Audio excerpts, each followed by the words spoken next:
You're listening to an Airwave Media Podcast. The Subaru Share the Love event is on from November 20th to January 2nd. During this event, Subaru donates to charities like the National Park Foundation, helping protect over 400 national parks. When you purchase or lease a new vehicle during the 2025 Subaru Share the Love event, Subaru and its retailers will make a minimum $300 donation to charity. Visit Subaru.com/share to learn more.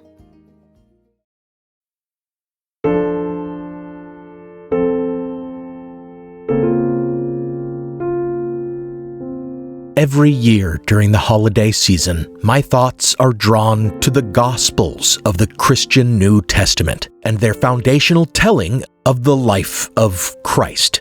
My thoughts don't drift there for devotional reasons, but rather because you see the iconography originating from those texts everywhere. In every glowing Star of Bethlehem placed atop the trees in office lobbies and in the windows of suburban homes, in every nativity scene on your neighbor's lawn, in every LED angel blowing a trumpet from the rooftop. But of course, you listeners know my critical brain, and what comes to mind when I think of the Gospels is their inconsistency. I've spoken of this before around this time of year, about the differences and contradictions between the four canonical Gospels, which stand as the earliest written accounts of the life of Christ. From God's spoken words at Christ's birth, which vary greatly in the three Gospels that share them, to the differing accounts of who visited the Christ child and the omission of the seemingly very important massacre of the innocents by Herod from all but one Gospel, to the strange discrepancies around the miraculous events at his crucifixion, the timing of the temple curtain being torn, the resurrection of saints only being described in one Gospel, and the contradictions about who went to Jesus' tomb, along with the countless other differences and inaccuracies and problems of timing and location, all go to demonstrate the weakness of these texts as historical documents, despite biblical literalists being obliged to treat them as such because of their doctrine of biblical inerrancy. Literalists and apologists will bend over backward to harmonize these contradictions.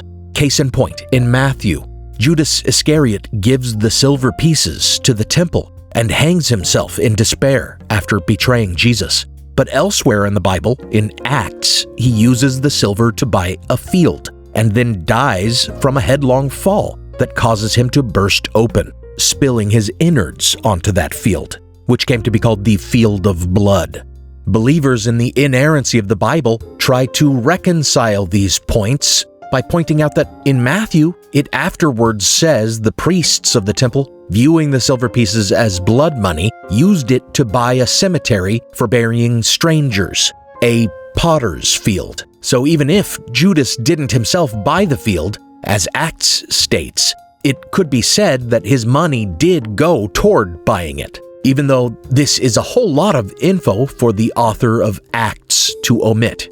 Then, as far back as the 4th century apologist St. Augustine of Hippo, believers have explained away these discrepancies by saying Judas went to that potter's field, hanged himself, and then decomposed there on the noose, bloating until the rope broke and he fell to the ground, bursting open. It's quite a lot of details to add just to reconcile what are clearly two different traditions. But these are the mental gymnastics that biblical literalism requires. Another discrepancy between the Gospels that I've never mentioned, and that seems appropriate to talk about now during a seasonal holiday period that many devote to the figure of Christ, is the inconsistency of his lineage, which is given in both Matthew and Luke. Both have Jesus descended from David, the ancient king of Israel, but Matthew has him descended through Solomon, a royal lineage, while Luke has him descended from David's other son, Nathan, a priestly lineage. Even down to his immediate predecessors, there are discrepancies, with the two Gospels giving different names for his grandfather. Clinging to their biblical inerrancy, literalists argue that Matthew was giving the genealogy of Joseph and Luke was giving that of Mary, such that Jesus was of both a priestly and kingly lineage. But to believe this, one has to ignore that both passages explicitly trace these radically diverging lineages through Joseph. Of course, the simple explanation, the logical and reasonable explanation, is that both gospel authors were separately tracing Jesus' lineage to David along different paths, not based on contradictory genealogical records, but rather because each was making up his lineage, trying to show that he was related to David because they were trying to portray him as the Messiah of Jewish eschatology, the Christ, the Savior figure who would redeem the Jews. By the time they were composing the Gospels, it was generally believed that Old Testament prophecy indicated the Christ would be born of the line of David. This is also why the entire nativity scene in Bethlehem, the tableau we see immortalized in street corner portrayals every Christmas season, had to be invented. The man Jesus, the actual person who did exist, was known to have come from Nazareth. But Matthew and Luke both concoct very different reasons for him to have been born in Bethlehem, the city of David, where it was believed the Messiah would be born. According to Matthew, Joseph and Mary lived in Bethlehem and had Jesus there, fled to Egypt because of Herod's massacre, and then only settled in Nazareth upon their return. While Luke, again, making absolutely no mention of a coordinated campaign by the king to murder all newborns, which kind of seems like something you'd mention if it happened, instead has Joseph and Mary living in Nazareth, traveling to Bethlehem for a census and having the baby there before returning to Nazareth. I've argued in previous holiday specials that Jesus was real, in the sense that he was a real man, a Palestinian Jew who existed and was crucified by the Romans, and that claims he didn't exist and that his story was actually based on those of other pagan deities just don't hold up under scrutiny.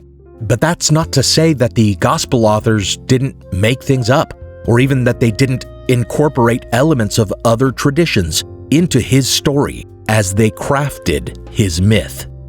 This is Historical Blindness. I'm Nathaniel Lloyd, and this holiday season, every time you see baby Jesus in a manger, I want you to remember all the legends and traditions that went into crafting his myth, though now he's reduced to a lawn ornament.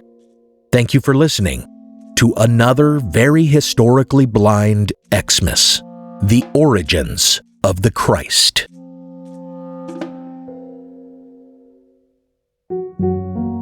Before we continue, I want to thank my newest patrons, Sam Orchard, Leslie One, and Elizabeth.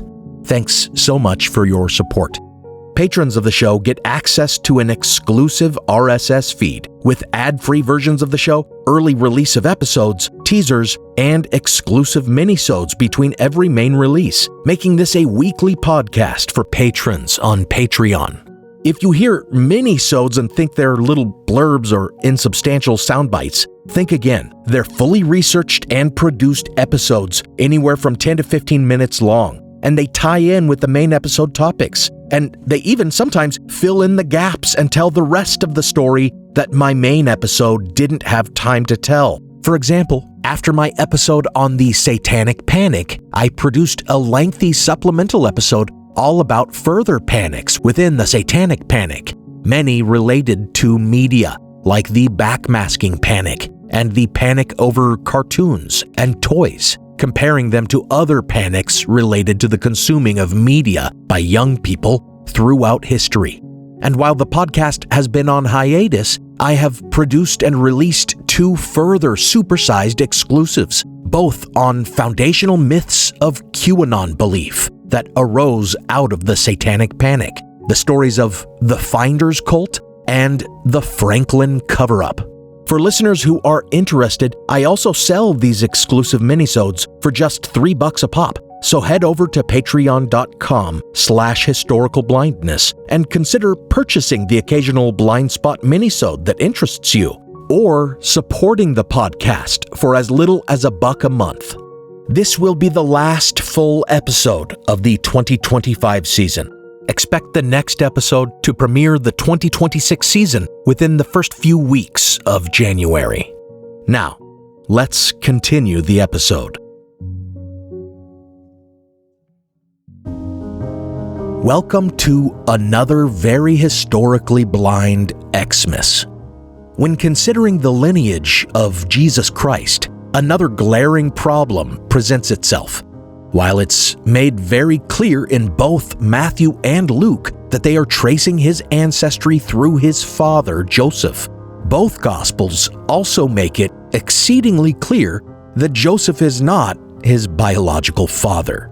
Rather, the Holy Spirit visits Mary, and she miraculously conceives Jesus, even though at that time she was a virgin.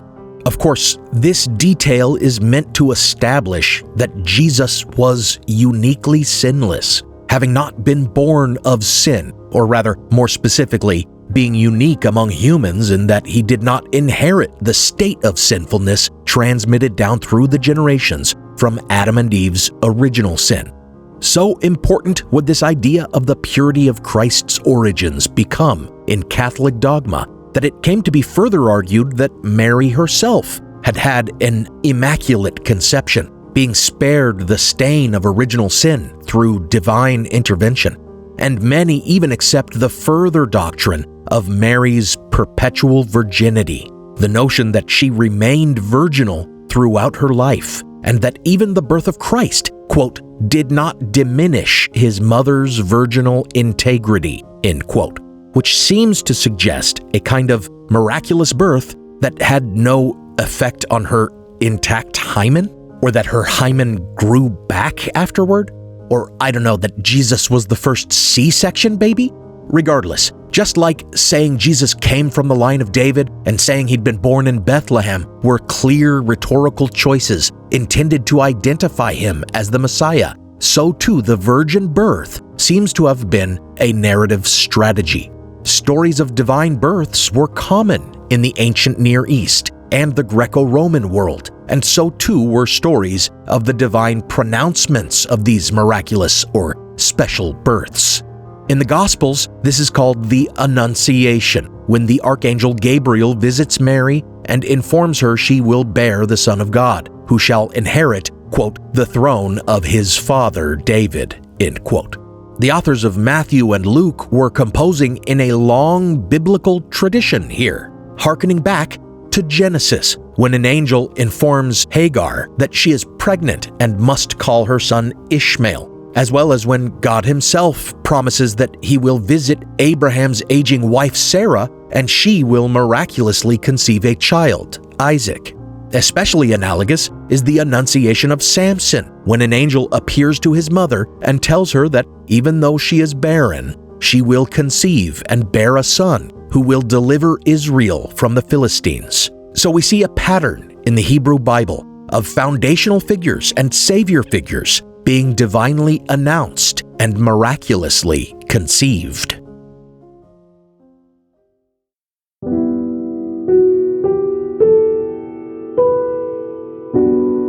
We know that Matthew and Luke were consciously working to ensure that their Gospels accorded with the prophecies of the Hebrew Bible as they understood them, because their entire idea for a virgin birth seems to have been intended to fulfill a prophecy that didn't actually exist, that they only thought existed because of a mistranslation. During the time when the Gospels were composed, it was widely believed that the Messiah was foretold in Isaiah 7:14, which predicts a sign will be given of a virgin conceiving a child whose name will be Emmanuel, a name meaning God be with us. Within the full context of the chapter, with the prophet indicating that this sign would be seen by King Ahaz within his lifetime, it makes little sense as a prophecy of the coming Messiah. But at the time the Gospels were composed, this is how it was taken. And the allusion to this prophecy in the Gospels is explicit, as the first century author of Matthew directly references this prophecy and the name Emmanuel when he states, quote, all this took place to fulfill what had been spoken by the Lord through the prophet, end quote, and then quotes Isaiah. The problem is, the Gospel authors who include the Annunciation and the claim of the virgin birth in direct fulfillment of this prophecy were writing in 1st century Greek, and clearly also relying on the Greek translation of the Septuagint. which contained a mistranslation of that passage in Isaiah. In the original Hebrew, the prophecy referred to a young woman of marriageable age, Alma, and this was inaccurately translated into the Greek word for virgin, parthenos. So we find that the entire notion of the virgin birth appears to derive from the gospel author's efforts to align Jesus' story with a prophecy that they misunderstood on account of its mistranslation. And it is very telling indeed that the Gospel of Mark, which is understood by scholars to be the earliest written account of Jesus, contains no depiction of the Annunciation, no mention of Mary being a virgin, and doesn't even give a genealogy to suggest Jesus was literally descended from David. In fact, Mark only ever calls Jesus the Son of God in its very first verse, and the earliest extant versions of Mark that contain that verse, such as the Oxyrhynchus papyri, don't even contain those words in the first verse, causing scholars to believe they were a later interpolation and resulting in their removal from the most scholarly translation of the Bible, the New Revised Standard Version Updated Edition, or NRSVUE, which I always try to use. So what we find is that what may be the original gospel treats Jesus as the biological son of Joseph, and therefore does not contain these inherent contradictions, that Jesus was somehow born of a virgin with no human father, but also somehow biologically descended from David through the man who raised him.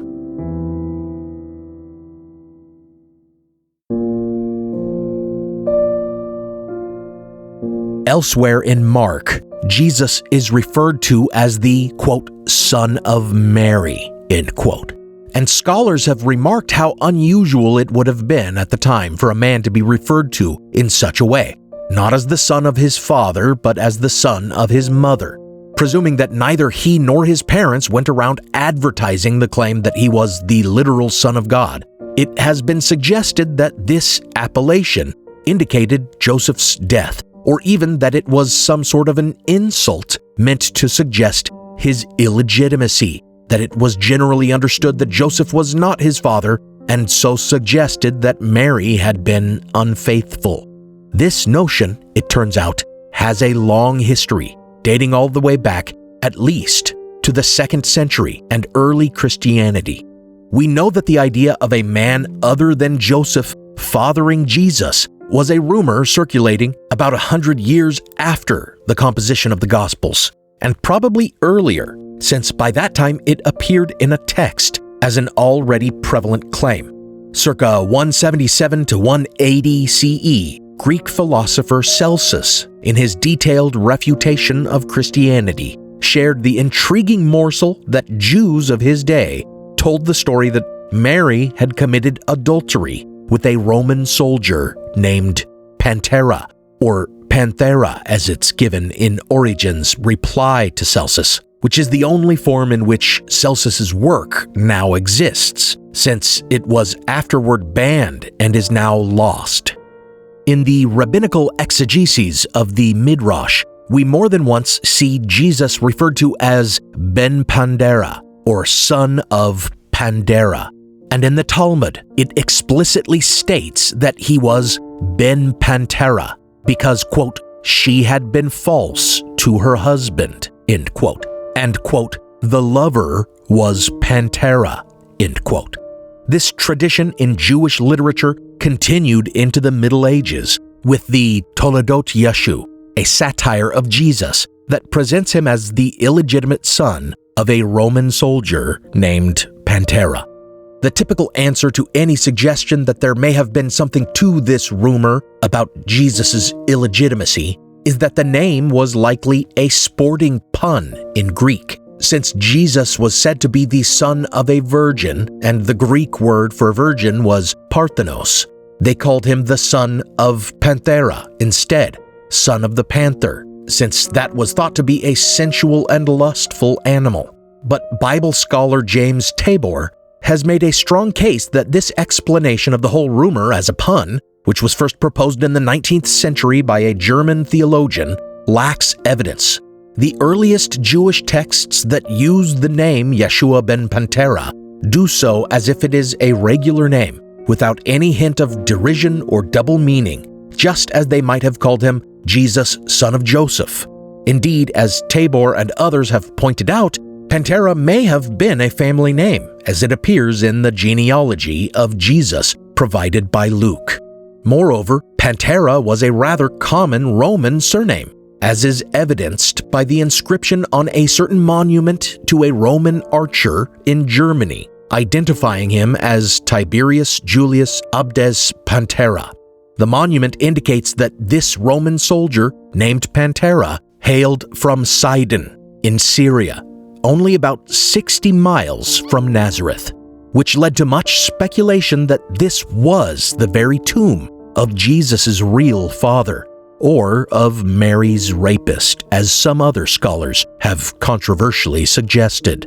More recent research, however, has demonstrated that this Pantera was not a soldier during the time when Mary would have been pregnant, actually eliminating the possibility that this was the real father.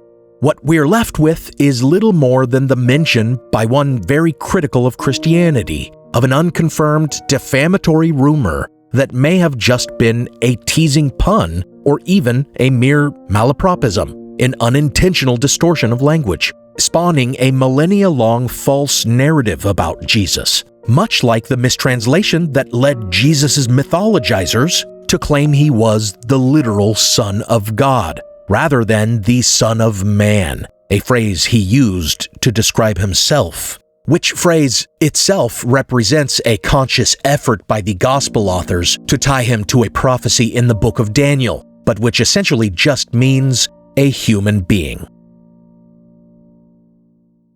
Now for a brief intermission.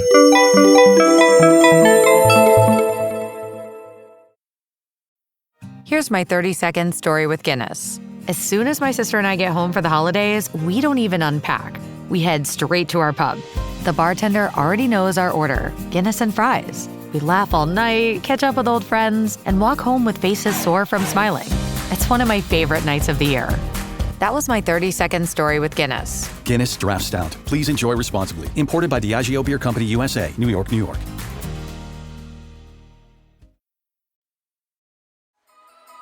When the holidays start to feel a bit repetitive, reach for a Sprite Winter Spiced Cranberry and put your twist on tradition. A bold cranberry and winter spice flavor fusion, Sprite Winter Spiced Cranberry is a refreshing way to shake things up this sipping season.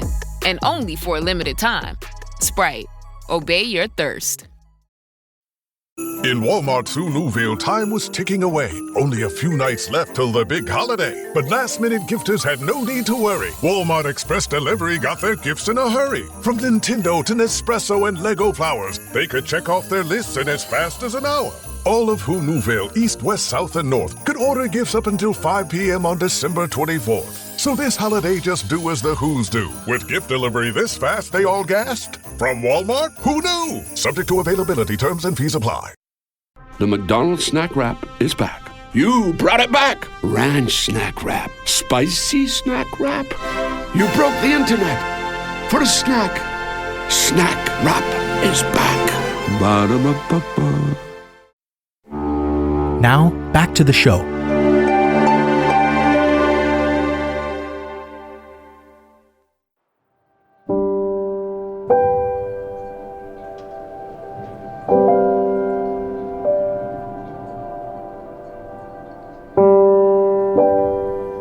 Claims about Jesus' parentage are similar to claims about his story being an adaptation of other stories, in that both sorts of claims are used to discredit Christianity, and both suffer from some of the same inherent bias issues. Take, for example, the comparisons of the story of Jesus to that of Apollonius of Tyana, which I spoke about previously in my holiday special on Christ mythicism. According to the 3rd century biography by Philostratus, Apollonius, who was born around the same time as Jesus, was the divine son of Egyptian god Proteus, grew up to be an itinerant miracle worker with a following of disciples, was arrested and put on trial for sedition, by Roman authorities, and after dying or being transfigured to a more spiritual state. But before ascending, he too, like Jesus, appeared to his followers and urged them to keep the faith. Many have argued that the existence of this story demonstrates that the gospel traditions were really just adaptations of the story of Apollonius. This argument was especially popular from the 17th century onward.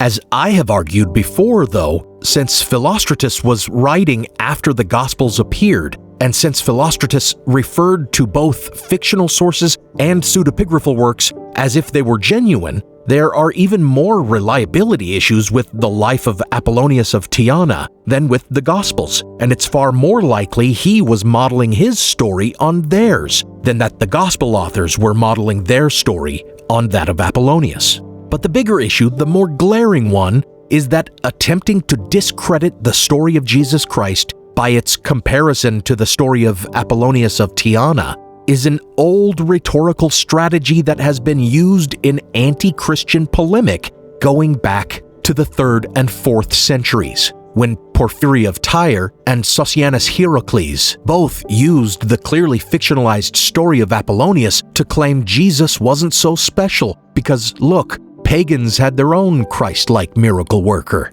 So much like digging up and repeating the slanderous rumors about the identity of Jesus' father spread by the vociferous critic of early Christianity, Celsus, it seems to me a week-old argument to make when atheists and pagans raise it today.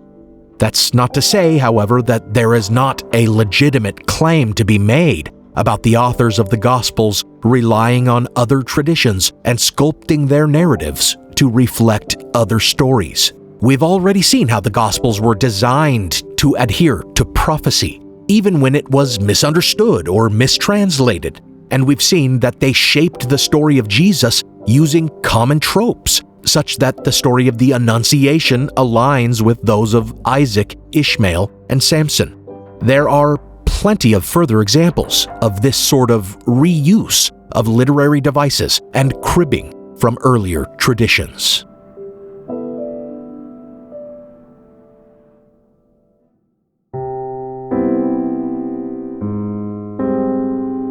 Take, for example, John the Baptist. John and Jesus were said to be related, and the Archangel Gabriel announced both of their births. Both of their mothers were said to be pure and holy, and both of their births miraculous. In John's case, because his mother was beyond her childbearing years. Both were spared from Herod's massacre of the holy innocents. In John's case, because his mother hid him in the stone of concealment. Both went on to become prophets and be executed by the powers that be. Interestingly, the major evidence for the historical existence of both figures comes from Antiquities of the Jews by Flavius Josephus. But while the passages attesting to Jesus are both short, with the longer and more detailed of them likely being a later forgery added to the work, the passage about John the Baptist's ministry and execution is lengthy and prominent, and the evidence that it was present in the original work is more convincing. Josephus's Antiquities was itself written late in the 1st century, after the composition of the Gospels, so it's possible that the traditions surrounding the life of John the Baptist were just better known to him, or perhaps had spread more widely in a concurrent myth-making process. The similarities here don't necessarily indicate that the Gospel authors were modeling the story of Jesus on the story of John, so much as it just shows them reusing the same tropes in their telling of both stories. However, the further parallels between the stories of both John and Jesus and the foundational story of Moses are a bit harder to dismiss as mere structure or rhetorical flourish.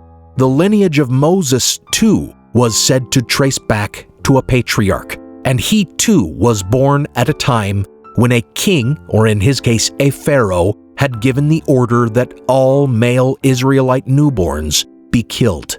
Moses, like Jesus, was spared this massacre, hidden away much like John the Baptist had been, and he grew to become the deliverer of the Hebrew people. First, though, he had to be tested in the wilderness, just as the Gospels would later have Jesus being tested in the wilderness.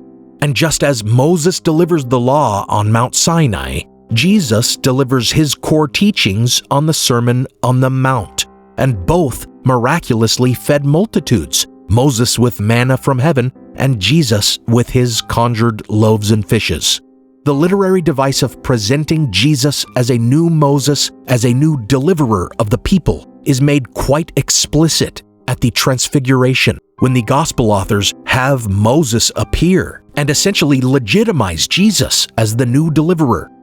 This appeal to Jewish respect for Moses is leaned on even more heavily in the later Gospel of John, which has Jesus straight out say, quote, "If you believed Moses, you would believe me, for he wrote about me," end quote.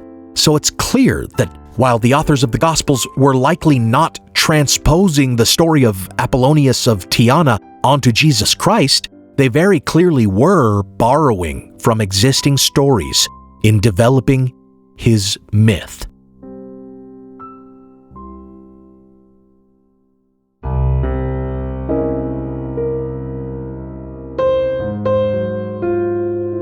There is clear similarity here between assertions that the authors of the Gospel based their life of Jesus on existing traditions and assertions that Christianity was just a rebranding of other pagan religious beliefs because of similarities between Christ and other religious or mythological figures.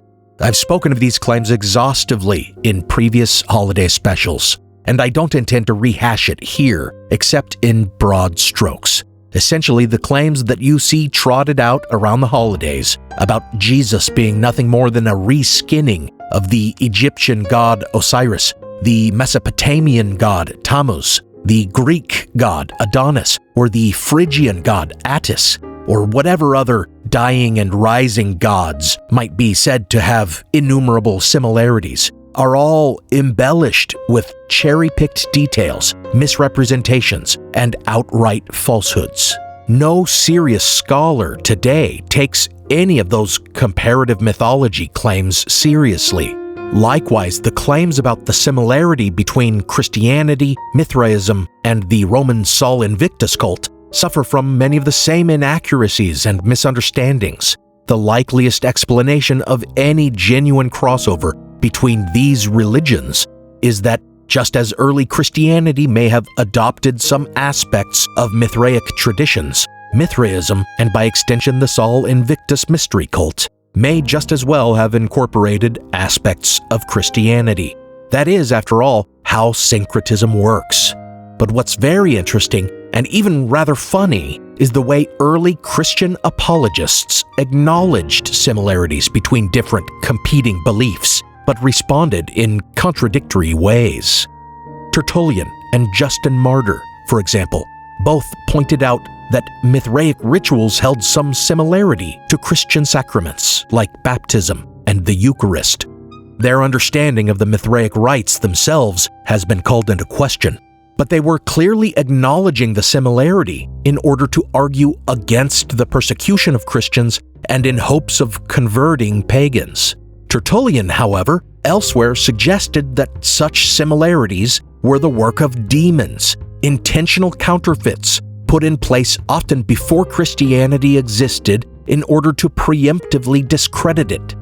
And we see this same cognitive dissonance among early Christians when addressing comparisons between the story of Jesus and the stories of Greek mythology. That original critic of Christianity, Celsus, was among the very first to point out that the story of Jesus was entirely too similar to that of many Greek heroes, like Perseus, fathered by Zeus on a mortal woman, and thereafter almost killed as an infant by a king. Heracles, because of his divine parentage, superhuman feats, and final death and ascension to immortality. And Prometheus, for his gifts to mankind, and his self-sacrifice and suffering. Then there's the Gospel of John, in which scholars recognize the symbolism of the cult of Dionysus, the Greek god of wine, whose birth was miraculous in that he was rescued from his mother's ashes and carried to term in Zeus's leg. In no other Gospels besides John does Jesus turn water into wine, a miracle very similar to wine-conjuring miracles attributed to Dionysus. In fact, much of John has been credibly compared to a play about Dionysus, written by Athenian playwright Euripides.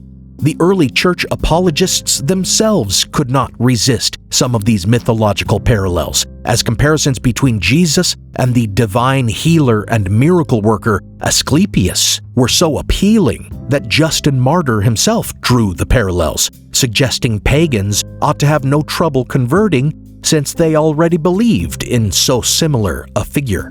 In fact, the iconography of Asclepius would eventually be adopted for use by Christians, with Jesus swapped in for the bearded Asclepius.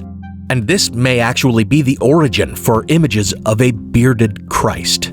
Likewise, early Christians embraced comparisons of Jesus to Hermes and Orpheus, both of them shepherds, and adapted iconography of those figures for their depictions of Jesus as well. We must remember, after all, that the Gospels were written in Greek during the 1st century CE, about 100 years after the end of the Hellenistic period, during a time when Hellenistic syncretism remained a major aspect of the spread of religion. And it was not only the notion of religious amalgamation or coalescence that both intrigued and troubled early Christian thinkers, but also that of philosophy.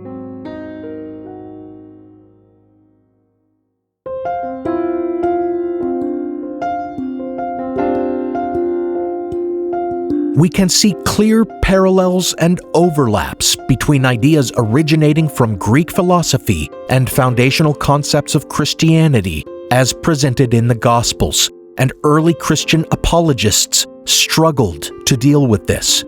Many Stoic ideas are repackaged or echoed in Christ's teachings, such as his emphasis on enduring suffering and loving one's enemies, and the tenets of Platonism, of the soul's pursuit of truth and divinity in a transcendent eternal reality beyond the material, are so similar that early church fathers like Augustine thought that among all mankind before God's new covenant through Jesus, Plato had gotten closest to the truth. The clearest example of the presence of Greek philosophical ideas in the Gospels is the fact that the Gospel according to John starts, quote, "In the beginning was the Word, and the Word was with God, and the Word was God," end quote. Christian doctrine today tells us that the Word is another name for Jesus. But to the Greeks, the word, logos, was a direct and clear reference to the Platonic idea of a divine organizing principle, the rules that governed rational thought and the underlying structure of the universe. The Gospel of John is therefore very clearly an indication of syncretism in early Christianity, of early Christians incorporating other beliefs into their own. Early church apologist Justin Martyr actually seemed eager to draw these parallels when he wrote, quote, "Not only among the Greeks, through Socrates' teaching, has the Logos spoken forth the truth, the barbarians themselves have been enlightened by the same Logos, endowed with a tangible form, made man, and named Jesus Christ." But Tertullian abhorred this syncretism, arguing instead, quote, "Heresies are themselves instigated by philosophy. Away with all attempts to produce a Stoic, Platonic, and dialectic Christianity," end quote. Years later, though, in refuting the attacks of Celsus, whose own philosophy was something of a mixture of Platonism, Stoicism, and Pythagoreanism, Origen enthusiastically incorporated Platonic thought into his Christian theology, arguing that Jesus was the Logos made flesh for the purposes of better guiding mankind to reason. These conflicting views of whether or not to embrace or reject such comparisons were reconciled by Justin Martyr with his idea of pagan virtue, the notion that some non-Christian beliefs can adhere so closely to Christian thought that even non-Christians might unwittingly be Christians, or as he put it, quote, "They who lived with the Logos are Christians, even though they have been thought atheists, end quote. Essentially, he and other early Christian theologians, including Origen and Augustine, believed that the parallels seen between Christianity and pagan traditions and philosophies were instances of the seeds of truth being present in earthly human thought even before the incarnation of Christ. Therefore, virtuous pagans like Heraclitus and Socrates, believers in the universal divine principle, the Logos, were Christian in all but name, and may have even attained salvation.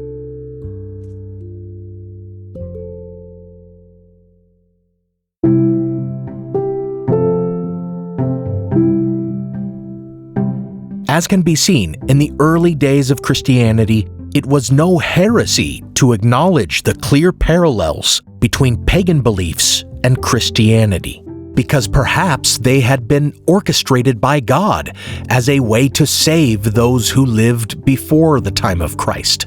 Mythological parallels and Platonic thought being so inextricable from foundational Christian beliefs and theology shows that as much as the claims about Christianity being a simple rebranding of other beliefs don't hold up to scrutiny, it's not possible to claim that Christianity was some entirely new and inviolable monolith with no blending, no fusion with other beliefs.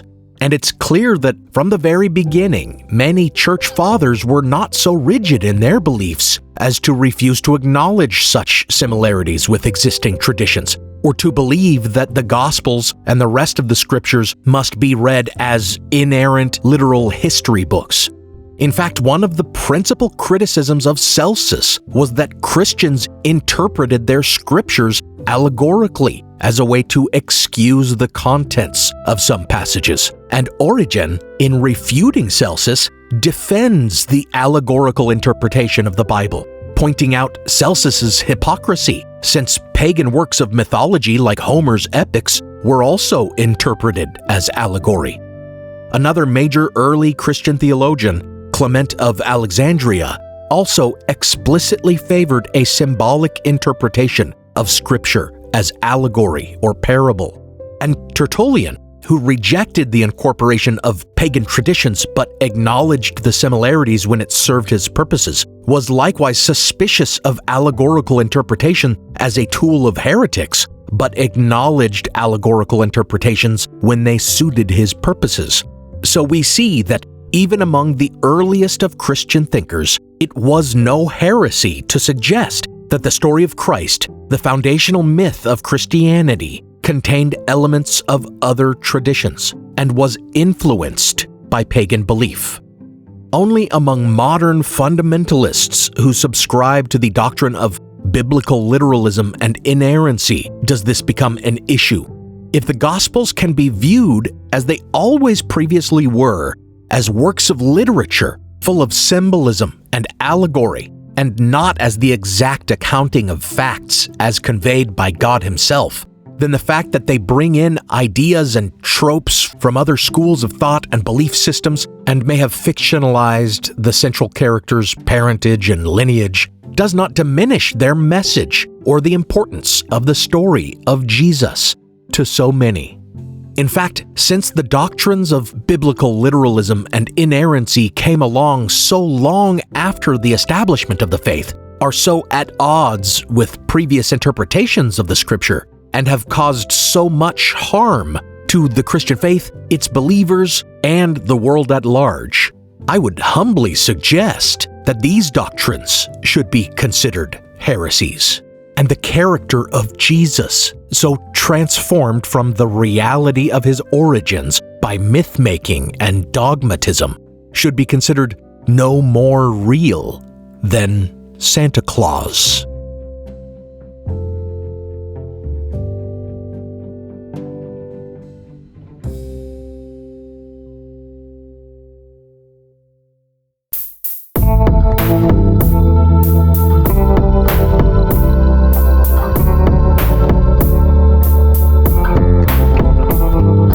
I hope you enjoyed this holiday special, listeners. Expect the next episode to premiere the 2026 season within the first few weeks of January.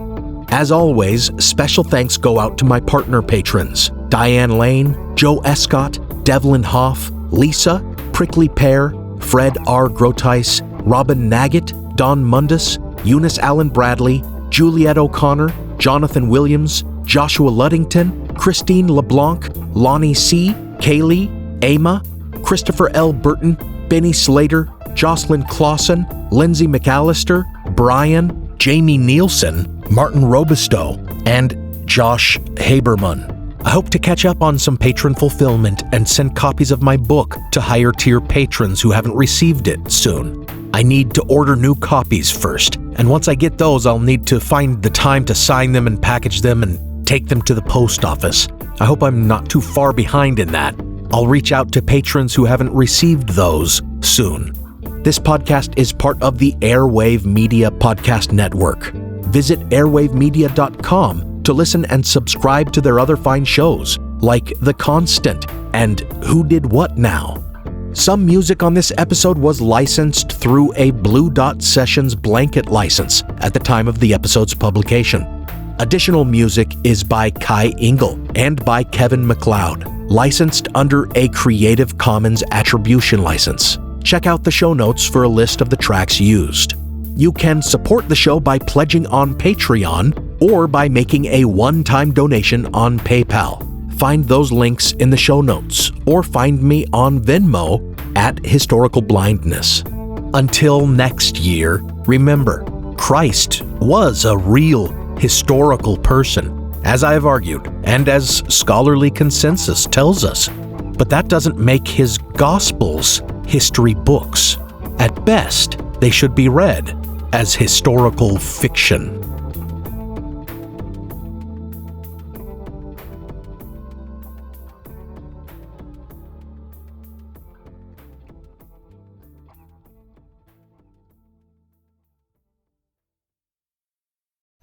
Been out here all morning.